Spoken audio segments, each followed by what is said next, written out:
guys, Samantha from JSMO Tutorials here, and today we're going to do something a little new. We're going to be making a project based off of a photo, and if I did it right, we should be showing the photo on screen right now. But yeah, basically that is what this project is going to be based off of. And so I've mixed up a bunch of colour recipes here. These are the colour recipes, these are just normal colours. We are using souffle clay today, and I should have left the colour recipes and the general colours that we are using in the supplies and a colour recipe list just after the intro of the video. But yeah, basically this is what we are going to be working with. So this one over here, which is our bluestone white mix, and our white clay over here, we're going to put that to the side because we are not going to be using that right at this moment. We're going to be taking our ivory, and I'm going to split that in half because half of it we're going to use later, half of it we're going to use now. Now the amount of clay that you mix up based on your colour recipes really depends on you. I've mixed up only a small amount because I'm going to be using them just to make one pendant today, but if you wanted to mix up more of them, then by all means go ahead. Okay, so on to the first step. What we're going to be doing is we're going to be making a cane of sorts. I'm going to get only some of this cowboy colour here, we don't need all of that. Okay, and what I am going to do is I'm going to separate it into parts. So let me put these to the side, and I'm going to take our two greens and one of our yellows, put that to the side. These ones I'm also going to mix up together, and I might actually have this kind of go between them.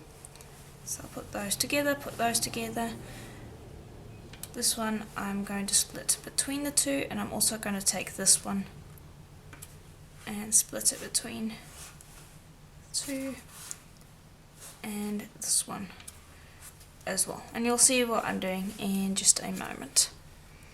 Okay, then I'm going to take the cowboy, and I'm going to take a section of that, and I'm going to add it to this one, and some of the ivory, and I'm going to add it to this one.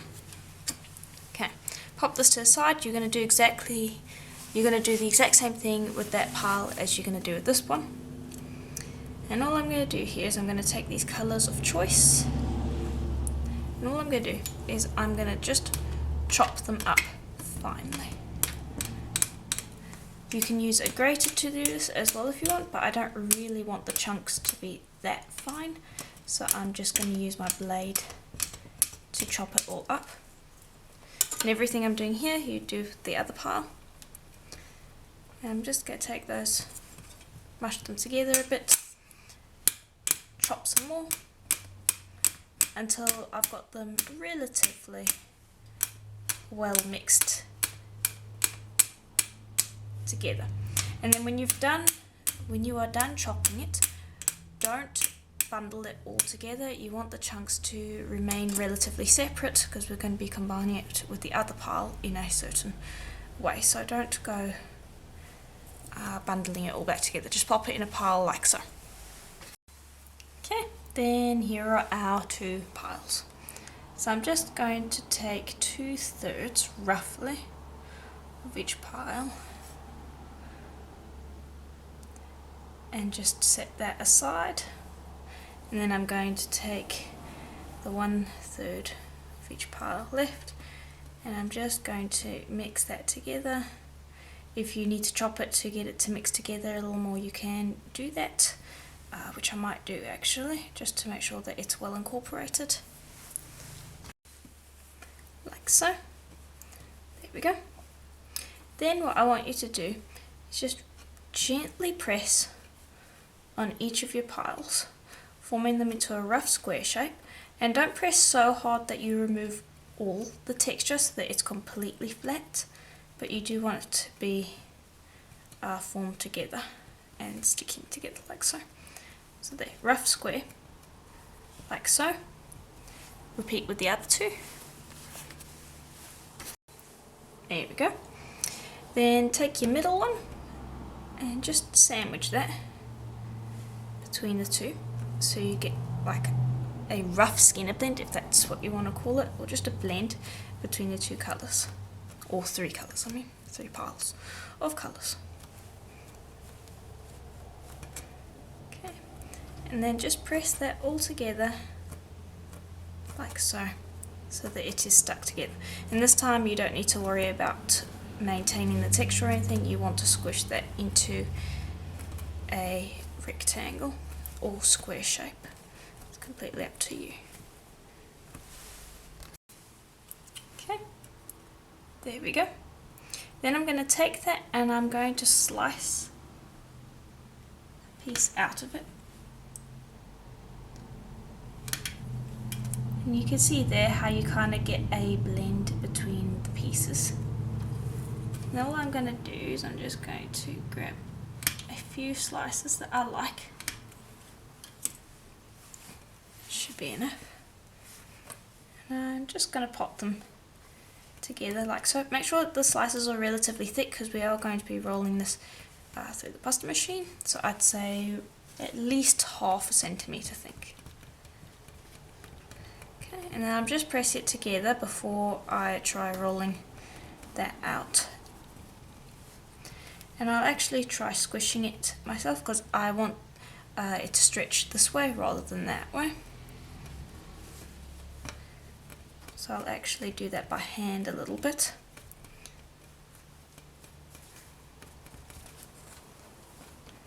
Like so. Okay, and that should work. Then I'll just bring over my roller. And you can use your pasta machine as well.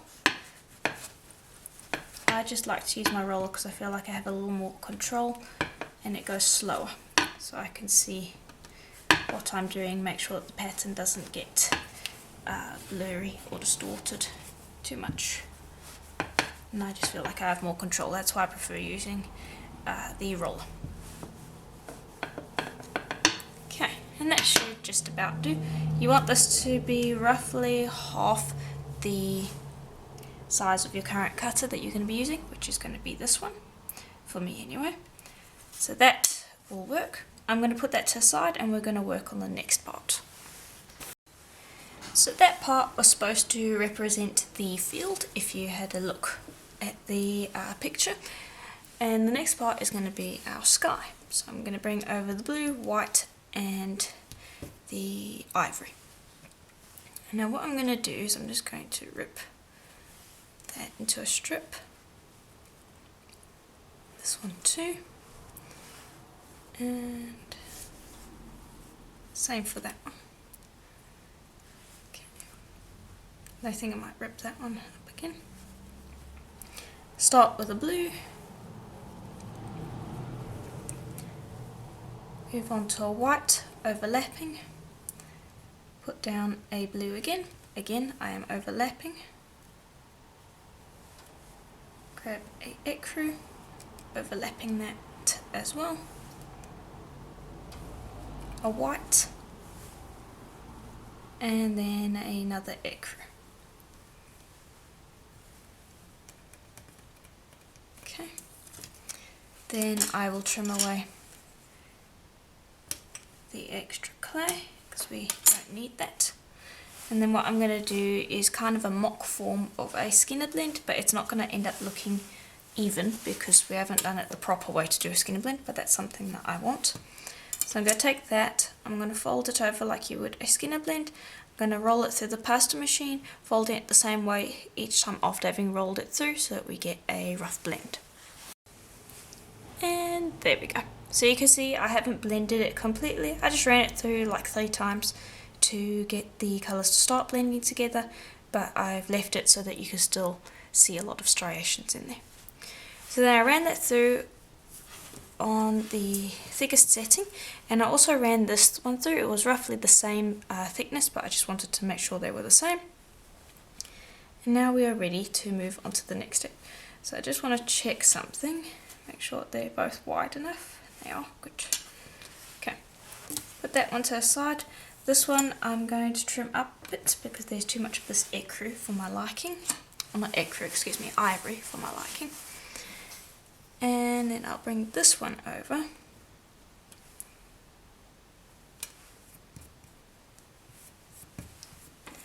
And I'm going to trim as well. And then pop the two of them together. And actually I should be doing this on a piece of paper so that it doesn't stick. So I've just got a piece here. Just pop them together and gently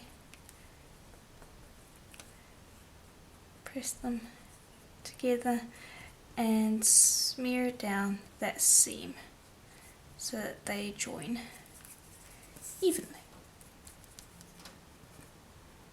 There we go. And don't worry, we'll smooth out any fingerprints later on.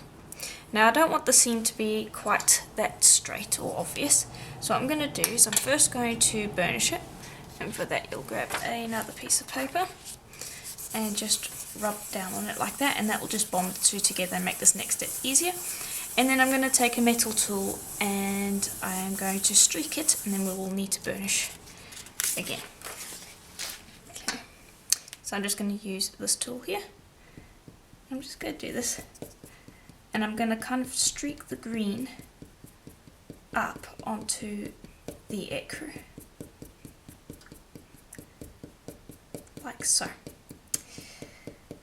And then we will burnish. And I also would like to go up and just get some movement in these lines up here, so I'll streak the entirety of this veneer. Please, if you enjoyed this content, to leave a like and subscribe. It's really helpful. And I do encourage you to also use the photo that I have shown today to create your own pieces. You can of course copy this project exactly, I don't mind, but if you would like to take your own spin on a project based on the photo, please do share it on my Facebook group. I have a link in the description below. I'd love to see what you guys come up with. We always come up with completely different things, and it's just fantastic to see. But that should be enough striations. I'm going to bring over that piece of paper again and just give it a thorough burnish so that it is completely flat. Okay, and there we go. Now the last step is going to be to really incorporate that daisy design, and so I'm going to be using this daisy silk screen. You can use any sort of flower silk screen you want, preferably the same flower that's in the photo. And this is part of my layered silk screen set. This is the other part of the silk screen, but they can be used individually. I don't want to use this one because it will cover up too much of the pattern, so I'm going to be using this one where we just kind of get an outline. So I'll just unstick that. And now one thing I want to do is, I know that when I cut this out with my rectangle that I'm going to want to put a hole at the top. So what I want to do is put this in such a way that I can use a daisy center as the hole. And so I'm just going to check to make sure that that's in the right place. I actually want to move that down just a bit, but that's just an idea. You don't necessarily have to do that, but I just thought that would be a nice part of the design. So I'm just making sure that that will sit in the middle. Okay, all good then. Right, then I'm just going to bring over some white paint. And this is just plain acrylic paint. Pop that down. And of course swipe over the surface.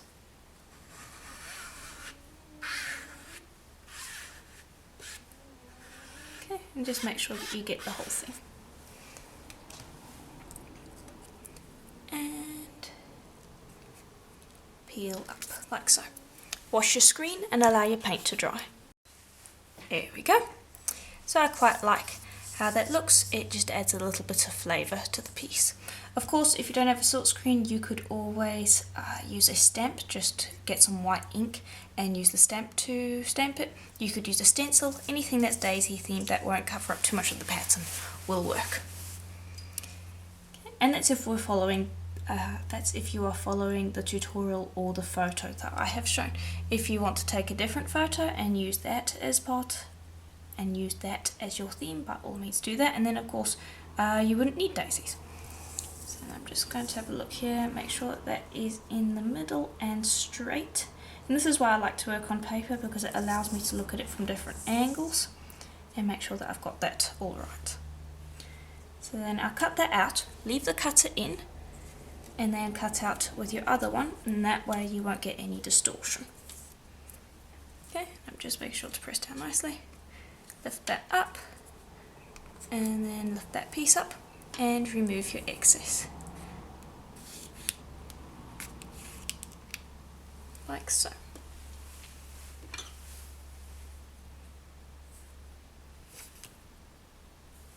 Okay, there we go. Then what I like to do so that I save myself sanding time is I will just gently butt up against the edges, because sometimes there's a little bit fluffy bits left. You might be able to see that. I'm not sure if the camera's picking it up very well, but there is some fluffy bits. But just a gentle tap around the edge like so will work. And if your clay is not too soft, you could even pick it up and just smooth around the edges. But yeah. Okay, now I'm going to bake this for a full hour at Primo's recommended temperature on the paper. I do want to dome it a little bit, but that can happen after it's baked. I don't really want to do that right now because I might end up distorting the shape, and I'll probably get fingerprints on it as well. And the back will end up with a shiny finish. So I'm going to bake this. If you bake it for a full hour at the correct temperature, you should be able to bend it. I mean, it is plastic after all. And so yeah, once it's baked and while it is still warm, I'm going to take it out and I'm going to show you how to dome it. But yeah, bake that first. Okay, so it's out of the oven. I've just brought over this little mould that I'm going to use to shape this. And let me just bring over the pendant. There we go. And it's not that warm at the moment, it's just warm enough that it can still move around quite a bit. And then you can either hold it down on the form like so, you can run it under water while holding it against the form to get it to set its shape faster. But yeah, that's basically all you need to do. Okay. And here we go. It should have a nice, gentle dome to it. So now you can finish this off any way you want. The way I'm going to do it is I'm going to bring over some faux suede that matches the colours that we have in the piece. And all I'm going to do is I've cut them all to the same length already. I'm just going to grab those, make sure that they're all even, pop them through the hole. So, and just bear with me for a second while I bring over a spacer. There we go. I'm just going to bring over a Burroughs one because I feel like that matches the pendant nicely. Fold this over.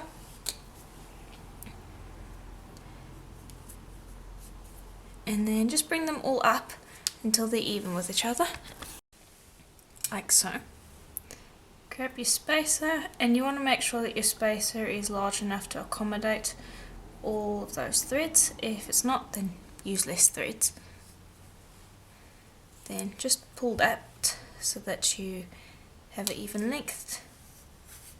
Pull that the whole way down, and then before you pull it straight, just arrange these threads so that you're going to be able to see all four of them, or however many colours you have chosen. Once you pull it tight. Okay, and that's the best that I could do. The hole just wasn't really big enough for me to have the brown thread come out, so that's fine. So now you want each colour on one side, so I've got one blue, one green, and one each of the browns, so just separate those out. So, and they give me a little bit of trouble sometimes, but there we go. Okay, just separate them out, and then we're going to finish off the end, and all you're going to need for that is a cord end, or a ribbon finding will work as well. Okay, and I'm just going to take those and I'm going to lay them two at a time, because that's how they fit inside the ribbon clasp. There we go. Then just bend down both ends, give it a nice squish so that it's nice and tight, like so. Repeat on the other side. And once you've done that, the last thing to do is to grab a jump ring and a clasp. I'm using a hook clasp today, and just attach that to each end, like so. And there we go, we've got a nice necklace there that's kind of, it's supposed to match the colours of the piece while also being organic like the piece. And yeah, that's basically how I interpreted the photo. If you want to replicate the project just as I've shown it, please do. But if you want to play around with the photo and see what projects you can come up with that are inspired by it, please do consider sharing them on my Facebook group. There's a link to that in the description below. And if you would like to support this channel so that I can continue doing videos just like this one, please do consider leaving a comment. It really helps the channel, or even clicking the join button below the video to join the YouTube membership also really helps. There's also an option to become a patron in the description below, and that also really helps the channel. And yeah, if you can just leave a comment or like, that's also really helpful, and it's free, and I greatly appreciate that as well. And as always, I will see you in the next tutorial. Bye for now.